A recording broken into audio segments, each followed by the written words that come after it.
உங்கள் வீட்டில் எந்த விஷயமும் தடைகள் ஏற்பட்டுருக்கா?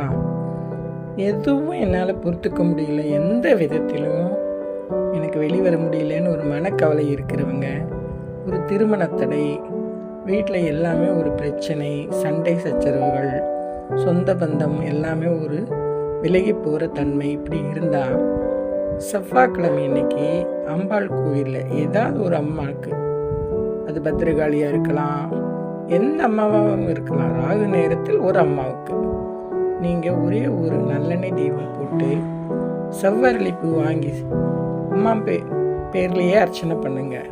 உங்கள் பேரில் அர்ச்சனை யாரும் பேருக்கும் பண்ண வேண்டாம், அம்மா பேர்லேயே அர்ச்சனை பண்ணி, என் கஷ்டங்களை தீர்த்து கொடுத்தாயே, எனக்காக என் பிரச்சனையை நீ முன் வந்து பாரு தாயே, உன்னை விட்டால் எனக்கு யார் இருக்கான்னு பிரார்த்தனை பண்ணிங்கன்னா, ஒரு 5 வாரம் இப்படி செய்தீங்கன்னா உங்கள் வீட்டில் எல்லா தடைகளும் விலகிடுங்க.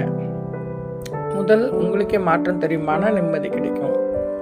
வீட்டில் நீங்கள் நினைக்கிற காரியம்லாம் உடனுக்குடனே நடக்கிற மாதிரி உங்களுக்கு தோன்றதில்லை, நடக்கும், கண்டிப்பாக நடக்கும். ஒரு அம்பாளை வேண்டுங்க. ராகு நேரத்தில் எந்த அம்மனாக இருந்தாலும் அவங்களை கும்பிடுறது ரொம்ப விசேஷம். ராகுங்கிறது அம்பாளுக்கு உகந்த நேரம். அந்த நேரத்தில் வீட்டில் கூட மனசார விளக்கு போட்டு கும்பிடுங்க.